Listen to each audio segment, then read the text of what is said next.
하나님 말씀 열왕기상 22장 29절에서 40절까지 있는 말씀을 다 함께 찾겠습니다. 열왕기상 22장 29절에서 40절 찾으신 줄 알고 한 절씩 교독하겠습니다. 이스라엘의 왕과 유다의 여호사밧 왕이 길랄 라못으로 올라가니라.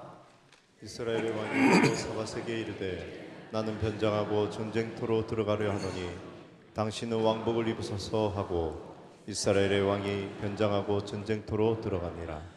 아람 왕이 그의 병거의 지휘관 32명에게 명령하여 이르기를 너희는 작은 자나 큰 자와 더불어 싸우지 말고 오직 이스라엘 왕과 싸우라 한지라.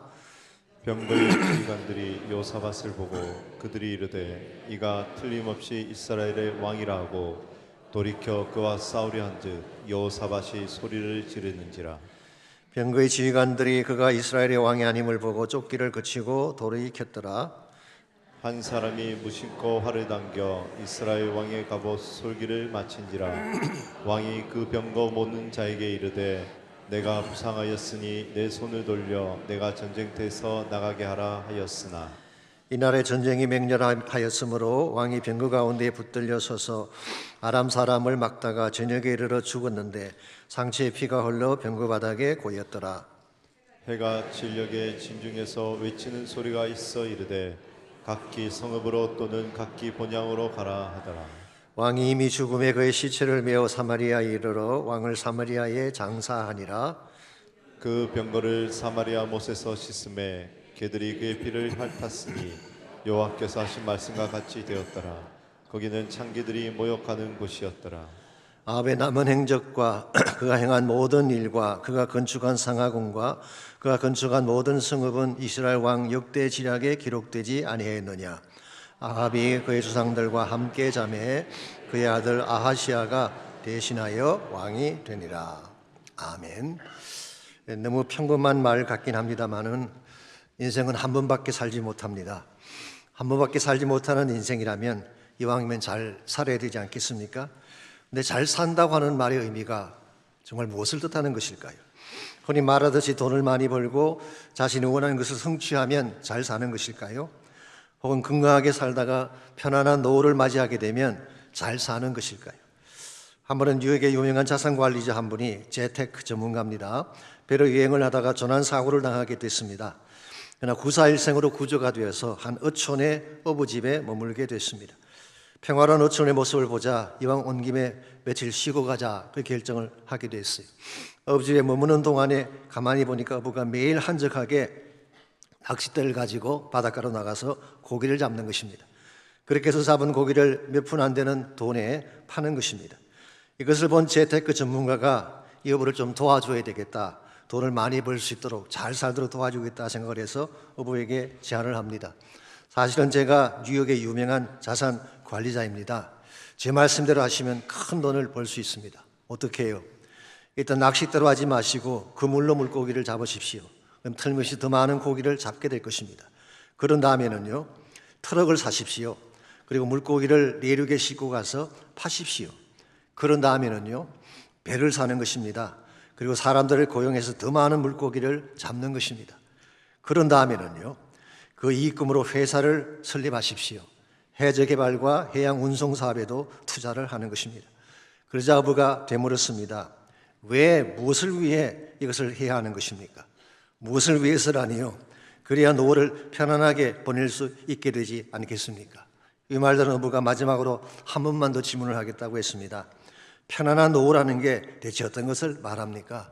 재테크 전문가가 말을 했습니다. 이런 작은 어촌에 내려와서 한가하게 낚시나 하면서 사는 것이지요. 그때 누가 뭐라 그랬겠어요? 보시다시피 이미 그렇게 살고 있지 않습니까? 여러분, 과연 잘 산다, 못 산다라고 하는 것을 단순히 삶의 형태만 보고 판단할 수가 있을까요? 이 삶의 중심에 무엇을 품고 무엇을 향해 사느냐가 중요한 것입니다. 인생의 진정한 목적이나 방향성이 없다면 큰 돈을 번 사업가나 작은 어촌에서 낚시를 하는 자나 별 차이가 없는 것입니다. 그저 편안한 노후나 추구하다가 세상을 떠나고 말지 않겠습니까? 이런 면에서 우리가 진실로 인생을 바르게 살려면은 삶의 관점을 바르게 설정해야 되는 것입니다. 그것은 하나님 앞에서 삶의 위치를 바르게 설정하고 그분의 목적을 향해 사는 것입니다. 그때 우리의 가는 길도 바르게 진행이 되지만 인생을 다 살았을 때 남길 열매가 아름답게 되는 것입니다.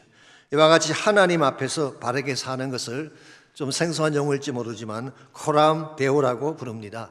사실 이것은 라틴 말입니다. 두 개의 단어가 합쳐진 것인데요. 코람이라는 말은 앞에서 면전에서 그런 뜻이죠. 전치사입니다.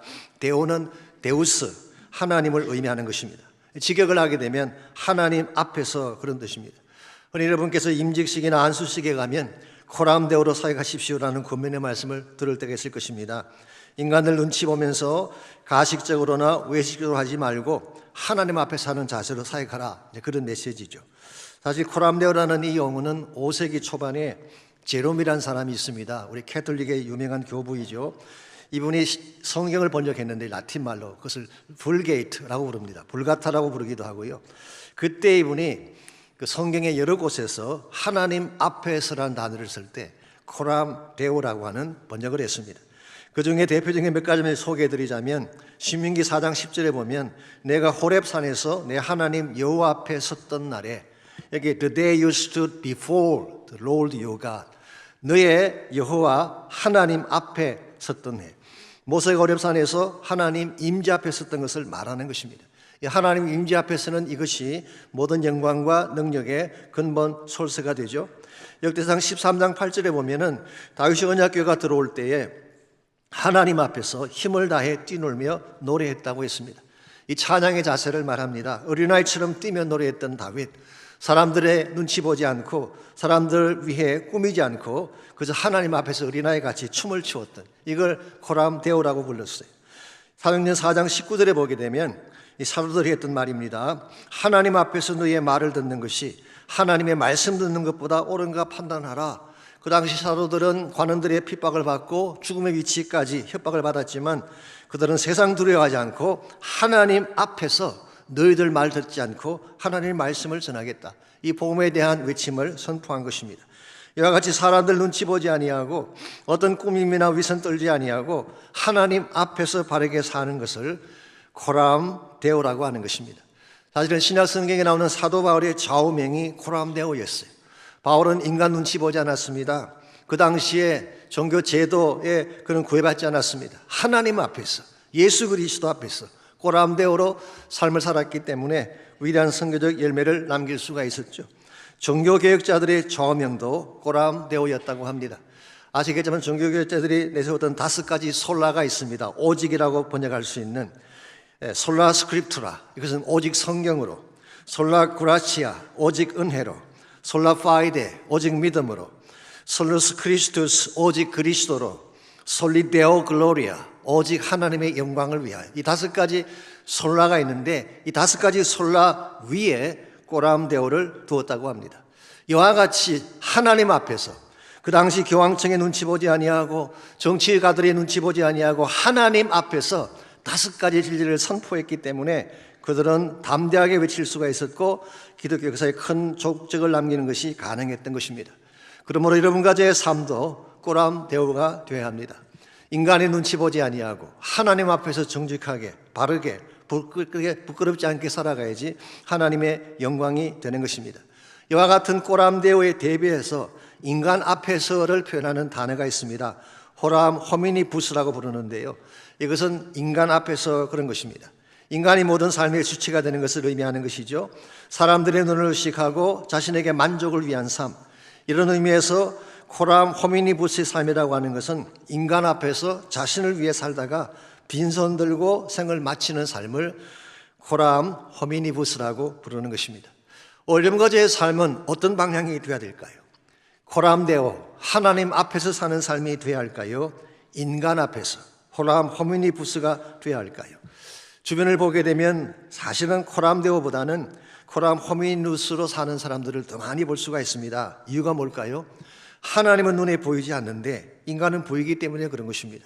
삶의 현장에 나가보십시오. 직장을 가시든 사업장을 가시든 사람들이 우리 앞에서 모든 것을 결정하지 않습니까? 그렇게 하다 보니까 우리는 사람들 앞에서 일을 하게 되고 사람들에게 잘 보이기 위해 눈치를 보는 것입니다.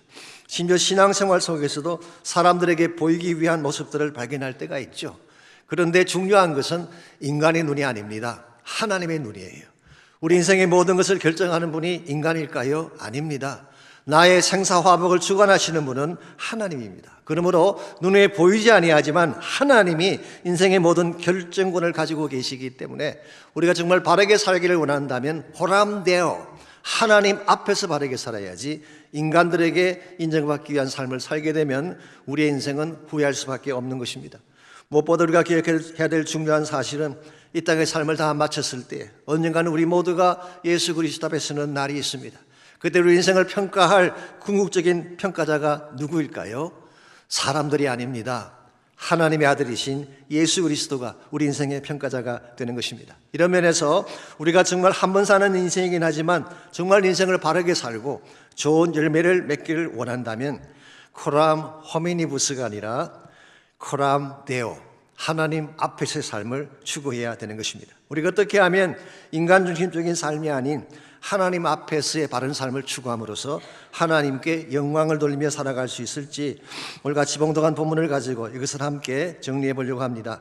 오늘 같이 읽은 본문에 보시면 인간적으로는 많은 업적을 세웠지만 하나님 앞에서는 바르게 살지 못했기 때문에 비참한 결말을 맞이했던 아합의 모습이 소개가 되어 있습니다. 여러분, 아합의 생애를 인간적인 관점에서만 조명해 본다면요, 그렇게 무능력하고 나쁜 왕이라고 지칭할 수가 없습니다. 첫째로 아합은 옴므리 왕조를 대표하는 왕으로서 22년 동안 북왕국 이스라엘을 다스렸습니다. 그렇기 때문에 이스라엘 역사에서 그가 차지하는 비중이 결코 작지 않았습니다.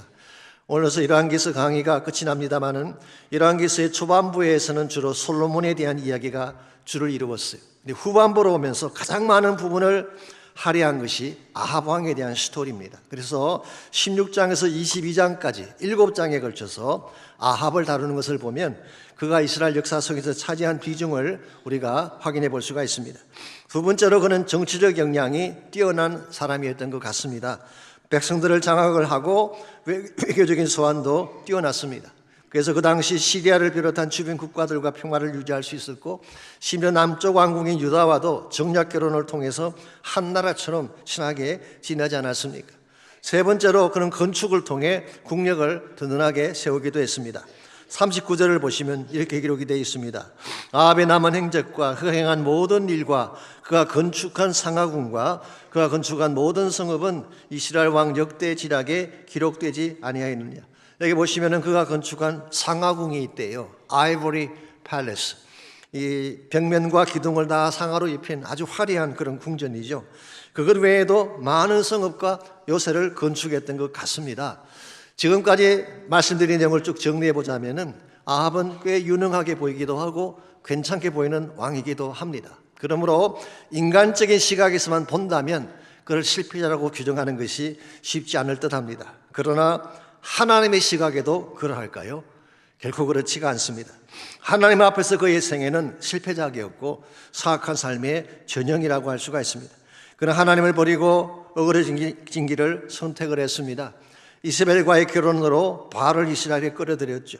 사마리아 성 안에 바알 신전을 짓고 온 이스라엘 전역에 바알의 제단을 만들고 여호와 대신 바알을 민족의 주신으로 삼았습니다. 그 결과 이스라엘 백성이 롤러코스터를 탄 것처럼 흔들리는 그런 삶을 살게 했죠. 그러다 결국은 자신의 야망을 위해서 무고한 나봇을 죽이고 그의 포도원을 빼앗는 악행도 스슴지 않았습니다. 이와 같은 아합을 하나님이 기뻐하셨을까요? 그럴 수가 없습니다. 얼핏 보기에 화려한 듯 보이지만 그의 생애는 하나님 보실 때는 실격이었고 결국 비참하게 처를 마치게 되고 그의 이름은 악한 왕으로 역사 속에 기록이 된 것입니다. 그뿐만 아니라 그가 이 땅에 설명했던 모든 악한 것에 대한 대가 지불을 언젠가는 하나님의 심판대 앞에서 지불해야 할 것입니다. 이런 면에서 우리 모두는 내가 어떤 삶을 추구할 것인가를 결정을 해야 됩니다. 하나님 앞에서 바른 삶을 추구할 것인가, 코람데오를 추구할 것인가, 인간 앞에서 인간들에게 인정받기 위한 코람 호미니부스의 삶을 추구할 것인가. 코람 호미니부스의 삶은 사람들이 보기에는 괜찮아 보일지 모르지만 하나님 앞에서는 실격입니다. 그러므로 여러분과 제가 진실로 하나님이 기뻐하는 바른 삶을 살기를 원한다면 코람 데오의 삶을 추구해야 하는 것입니다. 우리가 어떻게 하면 하나님 앞에서 부끄럽지 아니한 코람 데오의 삶을 살 수가 있을까요? 오늘 본문에 소개된 아합의 케이스를 통해서 인간 앞에서가 아니라 하나님 앞에서 바로 사는 몇 가지 비결을 함께 정리해 보려고 합니다. 첫 번째로 하나님 앞에서 코람데오의 삶을 살려면 자신의 길을 포기해야 됩니다. 자기의 길을 주장하면서 동시에 하나님의 길을 가는 것이 가능할까요? 불가능하죠. 나의 길을 내려놓아야 하나님의 길이 보이고 그때 하나님 앞에서 바르게 살 수가 있는 것입니다. 29절을 보시면은 아합이 선택했던 길이 29절에 나와 있습니다. 이스라엘의 왕과 유다의 여호사밧 왕이 길랄 라못으로 올라가니라. 지난주에 말씀을 드린 것처럼 드디어 길랄 라못을 향해 전쟁을 시작한 것입니다.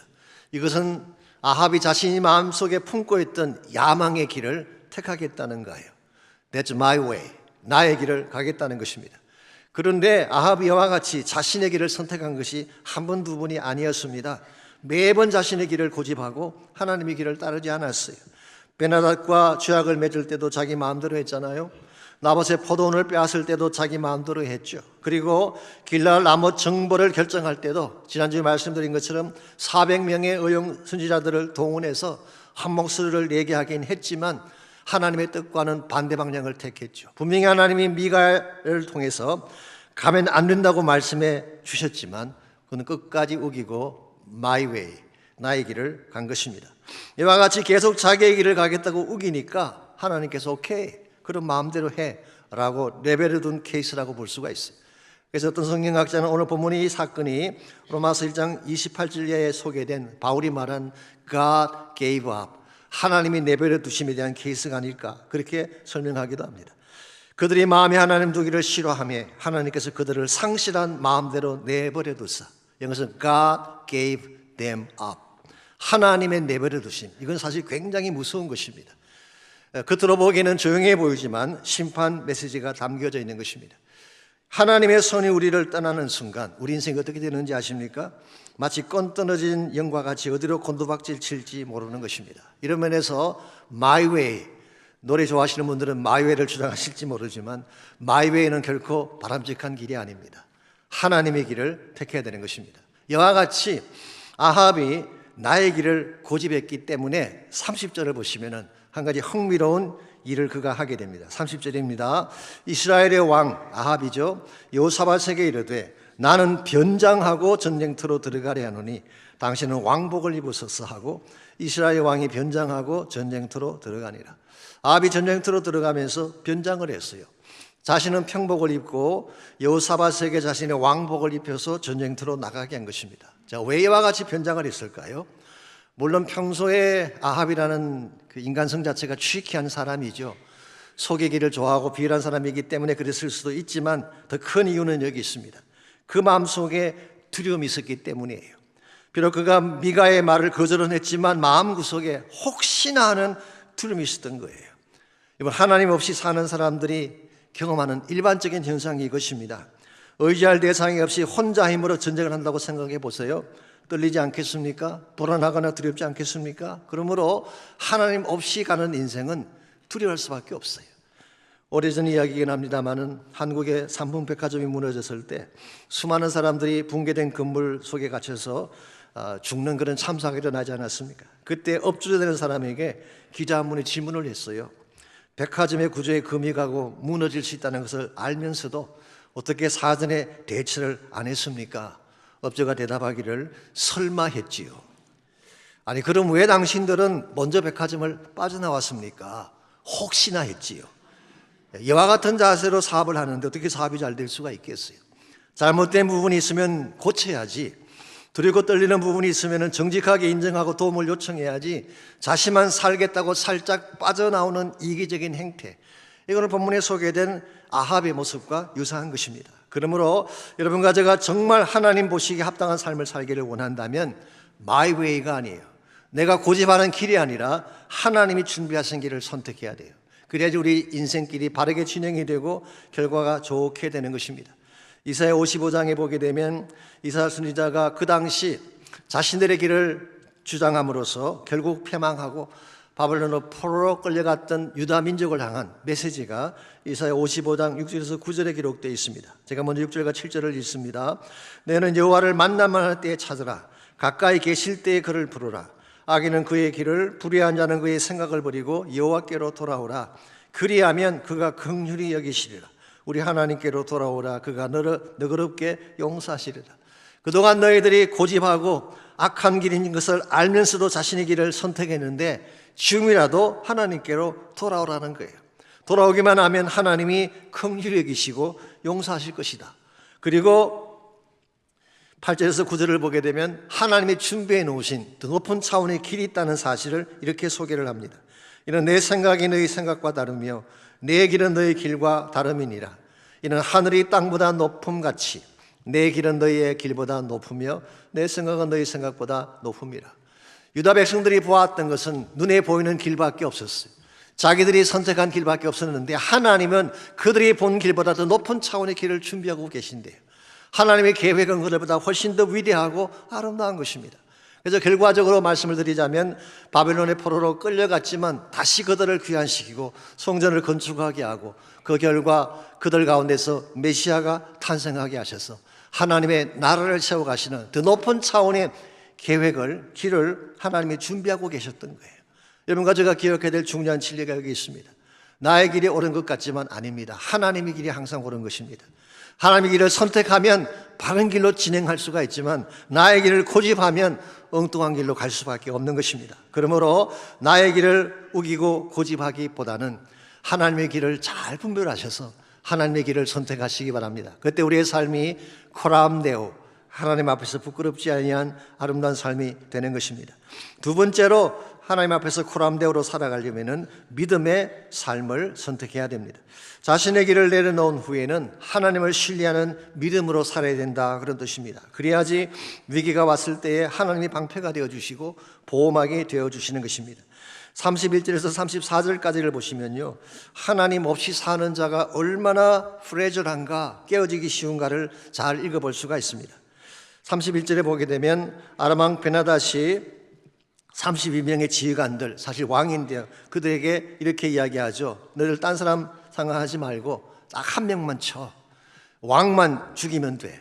이걸 보게 되면 베나닷이라는 사람이 전쟁의 전문가라는 것을 알 수가 있죠. 그래서 다른 사람 보지 말고 다른 사람 추격하지 말고 오직 한 명만 공격해. 이 왕만 죽이게 되면 전쟁은 끝난다는 것을 잘 알았던 것입니다. 그래서 왕을 추격했는데 실제 왕은 누구였나요? 여호사밧이었죠. 여호사밧이 기겁을 하고 내가 여호사밧이지 아합이 아닙니다 라고 외쳤어요. 이 소리를 들은 추격하던 사람들이 돌이켜서 그를 추격하지 않고 여호사밧이 목숨을 건지게 되었다. 그렇게 오늘 성경이 기록하고 있습니다. 저는 이 본문을 읽으면서 한 가지 이런 생각이 들었습니다. 사실 이 전쟁 중인데요, 적군과 아군이 섞여서 아우성을 치며 비명소리가 들리는 전쟁 중인데 어떻게 그 적군들이 정확하게 여호사밧이 하는 말을 잘 알아듣고 공격하던 것을 돌이켜 돌아갔을까? 사실은 전쟁 와중에 그 말 듣고 그렇게 한다는 거 쉽지 않습니다. 더구나 왕복을 입고 있는 사람인데 말이죠. 이걸 보게 되면 아주 슬라이디스한 힌트이긴 하지만, 작은 힌트이긴 하지만 이 대목에서 하나님의 손길이 인발부된 것을 확인할 수가 있습니다. 아시겠지만 여호사밧은 본의 아니게 전쟁에 참전을 했죠.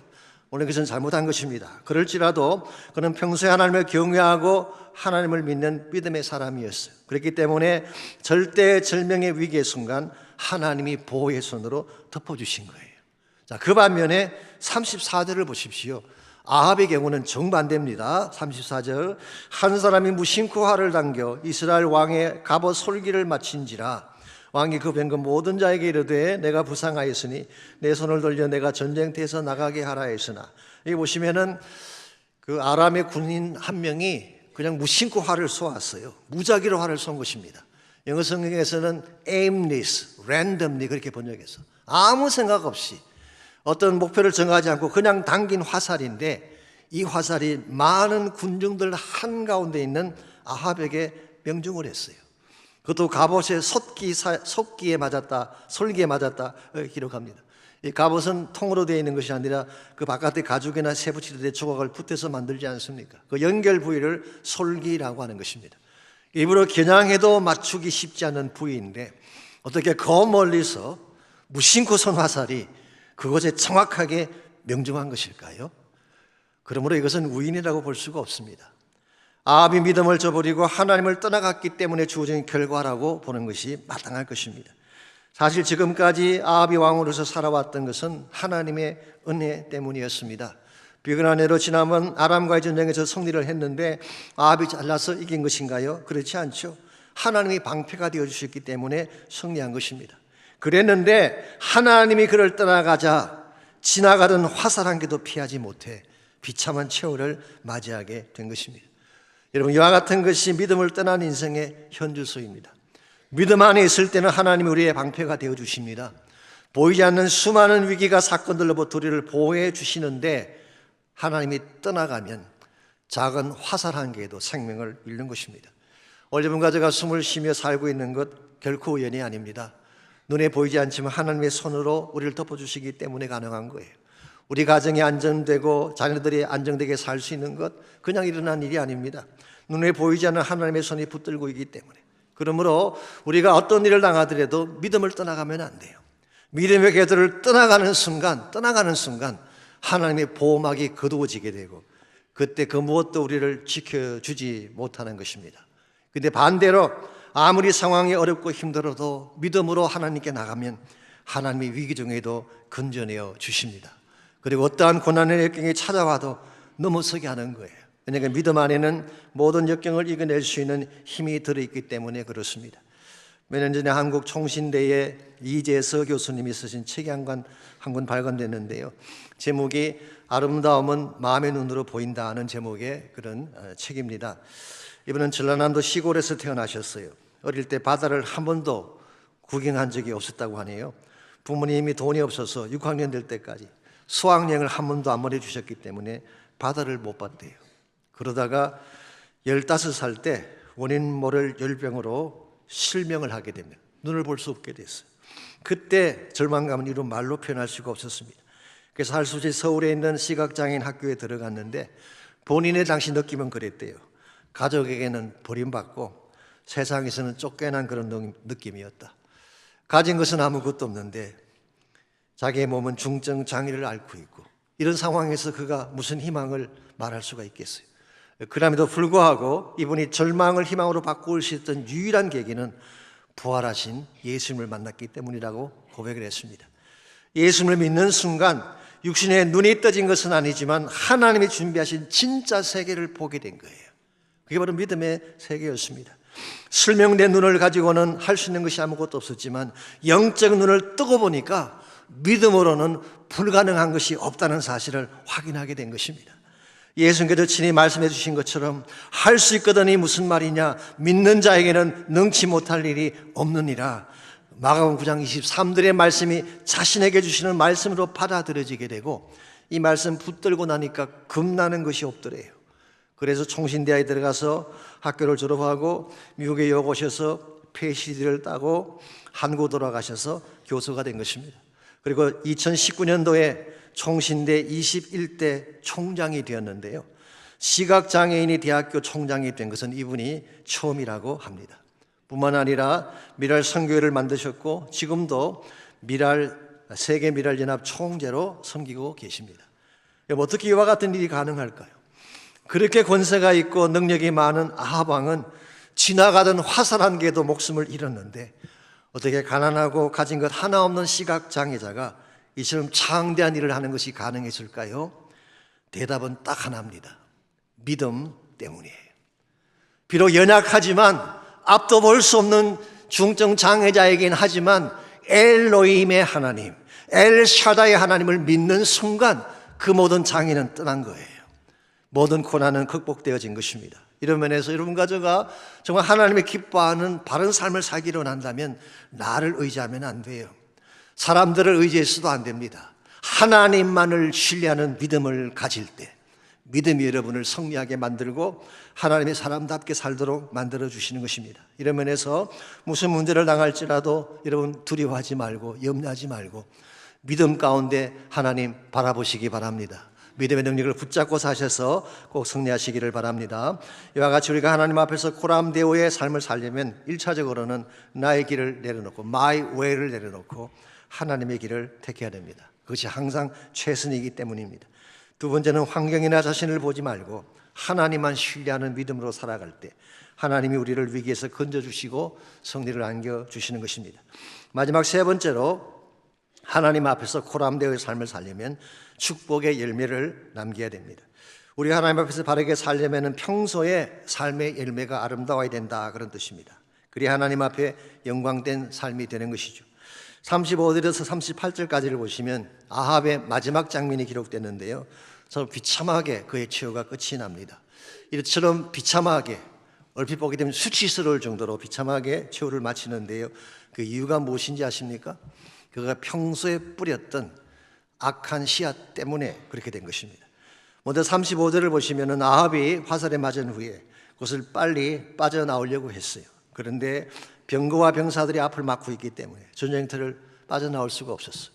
그래서 해가 질 때까지 병거 위에 서서 피를 다 쏟아버리고 죽게 된 것입니다. 그 결과 그의 시신은 사마리아로 메어와서 그곳에 장사를 지내게 되지만 38절을 보시면은 그 병거를 사마리아 못에 씻음에 개들이 그 피를 핥았으니 여호와의 하신 말씀과 같이 되었더라. 거기는 창기들의 목욕하는 곳이었더라. 그 병거를 사마리아 못에 가져와서 씻었는데 그의 피를 개들이 핥았다고 했어요. 더구나 그곳은 창기들의 목욕하는 곳, 아마도 바알을 섬기는 바알 그 사제들의 목욕 장소였던 것 같습니다.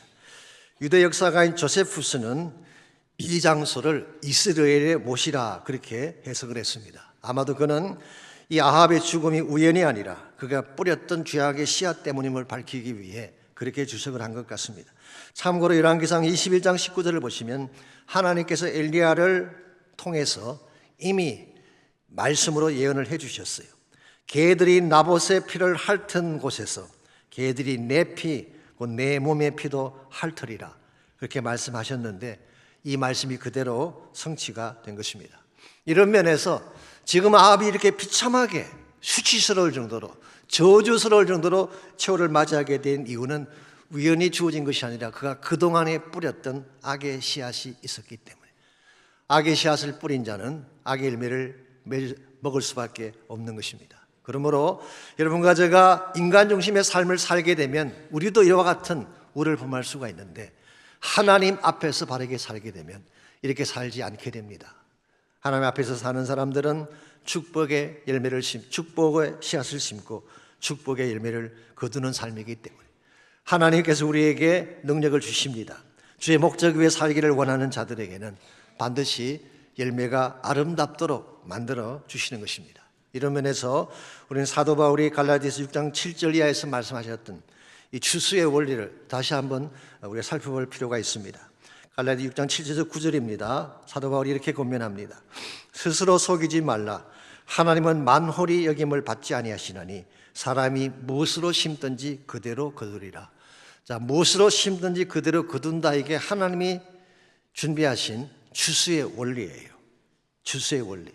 여기서는 자연의 원리이기도 하지만 영적 추수의 원리도 동일하다고 할 수가 있습니다. 우리가 심은 대로 거두는 거예요. 심은 대로 거두는 것입니다. 그래서 자기 육체를 위하여 심는 자는 육체로부터 썩어진 것을 거두고 성령을 위하여 심는 자는 성령으로부터 영생을 거두리라. 우리가 선을 행하되 낙심하지 말지니 피곤하지 아니하면 때가 이름에 거두리라, 그렇게 말씀하셨어요. 성령으로 심는 자는 성령으로 거두게 되고 생명의 씨앗을 심는 자는 생명의 열매를 거두게 되는, 이런 면에서 여러분과 제가 정말 하나님 앞에서 영광되고 바른 삶을 살려면은 무엇을 심고 무엇을 거둘 것인가에 관심을 가져야 되는 것입니다. 사랑을 심으면 사랑의 열매를 먹게 될 것입니다. 선뿌리를 심으면 서리선 아픔의 열매를 먹을 수밖에 없을 거예요. 여러분, 자녀의 삶도 마찬가지입니다. 자녀의 가슴에 무엇을 심어주느냐가 자녀의 장래를 결정하는 것입니다. 믿음을 심어주시기 바랍니다. 진리의 말씀을 심어주시기 바랍니다. 하나님 나라의 비전을 심어주시면은 우리 자녀들의 장래가 창대한 인생이 되고 하나님께 영광이 되는 거예요. 그러므로 우리가 무엇을 심고 무엇을 거두느냐, 참 중요한 과제가 아닐 수가 없습니다. 한 가지 문제가 있습니다. 우리가 항상 바른 것만 심으면 참 좋겠지만 실제로는 그렇게 못 살 때가 많이 있습니다. 마땅히 좋은 씨를 뿌려야 되는데 그렇지 못할 때가 있죠. 윤동주 시인이 고백한 것처럼 하늘을 우러러 한 점 부끄럼 없이 살 수 있다면 얼마나 좋겠어요.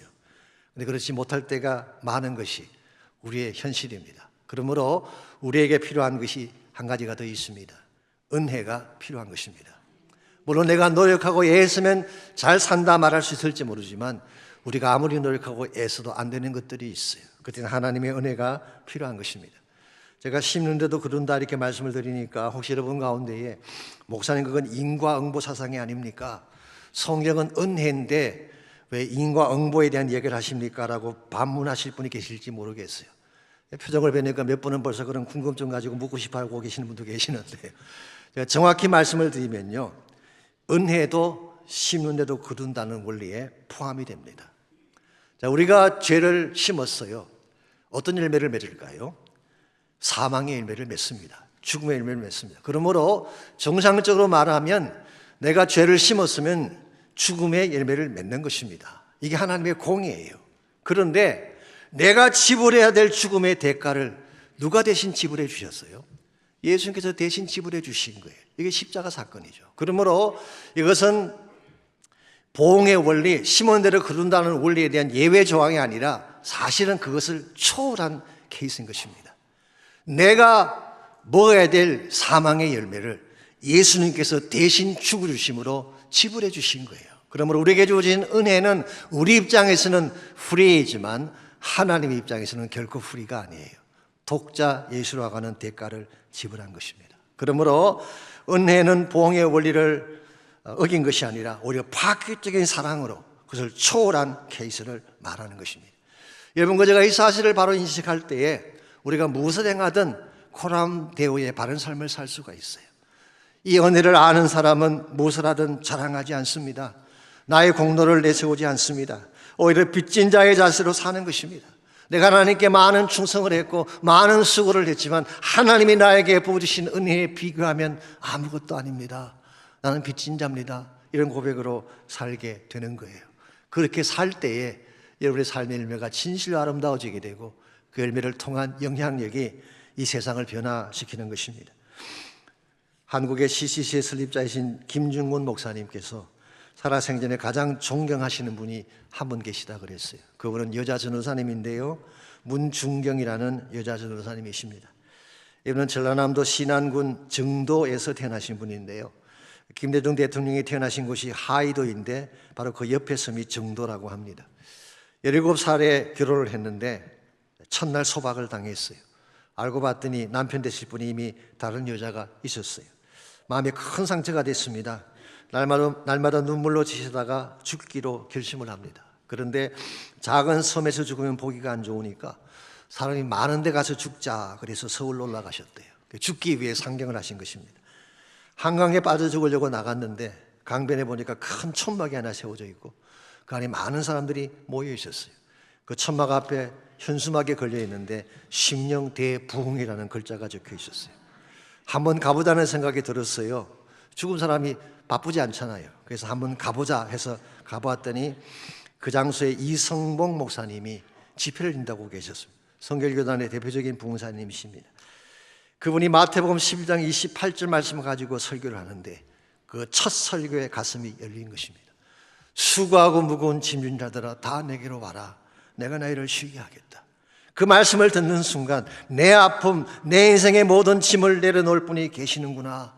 그래서 그는 그날 예수 그리스도를 자신의 남편 삼기로 결정을 하고 이제부터 그분 앞에 부끄러운 삶을 살지 않겠다고 그는 서원을 했습니다.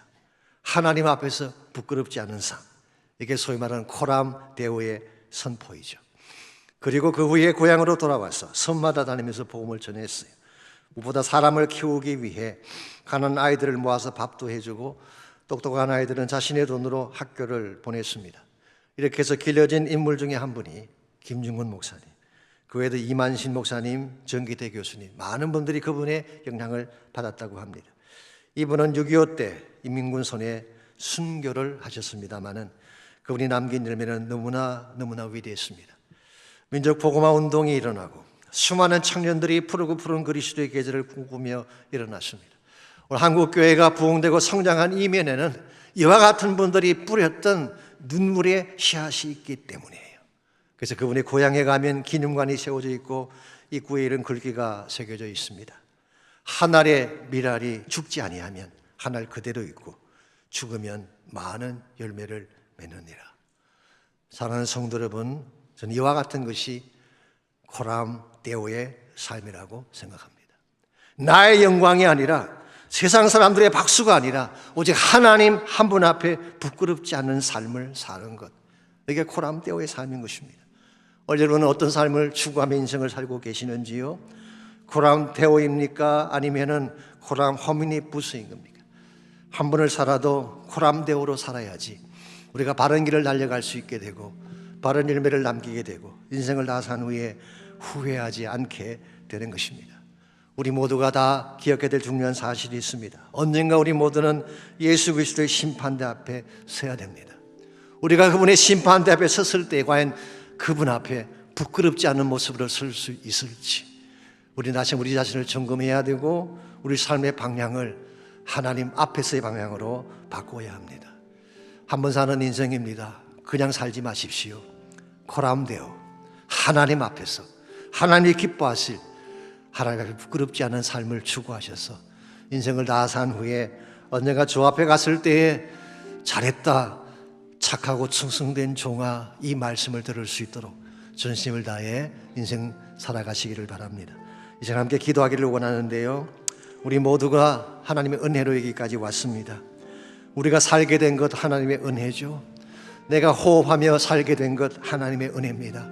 예수님 만나지 않았더라면 경험하지 못할 모든 축복들을 지금 우리가 누리고 있는데 이 하나님의 은혜 앞에 먼저 감사하시고 이 은혜에 합당한 코람데오의 삶을 살고 싶습니다. 나의 힘으로만 되지 않습니다. 하나님 은혜를 주시고 성령의 능력을 통해 하나님 앞에서 매일매일 부끄럽지 않게 살 수 있도록 나의 삶을 인도해 달라고 기도하시기 바랍니다. 혹시 여러분 삶 가운데 문제가 있나요? 여러분의 능력으로 해결하지 못할 위기가 있다면 코람데오의 하나님 앞에 가셔서 믿음으로 선포하시기 바랍니다. 믿음으로 선포하면 하나님이 도와주세요. 하나님이 길을 열어주시고 새로운 축복의 장을 열어주십니다. 그리고 믿음으로 하나님 앞에 나아가셔서 하나님 나를 도와주십시오. 나의 남은 생애가 코람데오의 영광된 삶이 되게 하옵소서. 우리 다 함께 기도하겠습니다. 살아계신 아버지 하나님 감사합니다. 우리를 사랑하셔서 은혜로 구원해 주시고 주님의 축복 가운데 살게 하신 것을 감사합니다. 한 번밖에 살 수 없는 인생인데 그저 왔다 그저 사라지지 않게 하시고 코람데오 하나님 앞에서 부끄럽지 아니하게 하나님 앞에서 정당하고 바르게 하나님의 영광을 위해 살아갈 수 있는 우리 모두가 되게 하여 주시옵소서. 이 시간 이곳에 머릿속에 사랑하는 주의 백성들 가운데 아직 예수님 만나지 못한 분이 계신다면 마음의 문을 열고 주님 만나게 하시고 믿음을 고백하게 하시고 이제 이후로 주님과 함께 남은 생애를 달려가서 하나님 영광이 되게 하여 주시옵소서. 은혜 아니면 살아갈 수가 없네. 보험마저도 다 주의 것이니 세상 평안과 위로 내게 없어도 예수 오직 예수뿐이네. 우리 다시 한번 고백합니다. 은혜 아니면 은혜 아니면 살아갈 수가 없네. 얼마도 나 주의 것이니 세상 평안과 위로 내게 없어도 예수 오직 예수뿐이네. 우리 다 일어나서 함께 찬양하겠습니다. 그 신계획 다 볼 수도 없고 작은 고난에 지쳐도 주께 맡긴 나의 모든 삶 버티고 견디게 하시네. 은혜 아니면 살아갈 수가 없네. 나의 모든 것 다 주께 맡기니 참된 참된 평안과 위로 내게 주신 주 예수 오직 예수뿐이네. 크신 계획 크신 계획 다 볼 수도 없고 작은 고난에 지쳐도 주께 묻기 나의 모든 삶 버티고 견디게 하시네. 크신 계획 크신 계획 다 볼 수도 없고 작은 고난에 지쳐도 늦게 묻기 나의 모든 삶 버티고 견디게 하시네. 은혜 아니면 살아갈 수가 없네. 나의 모든 것 다 주께 맡기니 참된 평안과 위로 내게 주신 주 예수 오직 예수뿐 예수 오직 예수뿐이네. 예수 오직 예수뿐 다시 한번 선포할까요? 오직 예수 예수 오직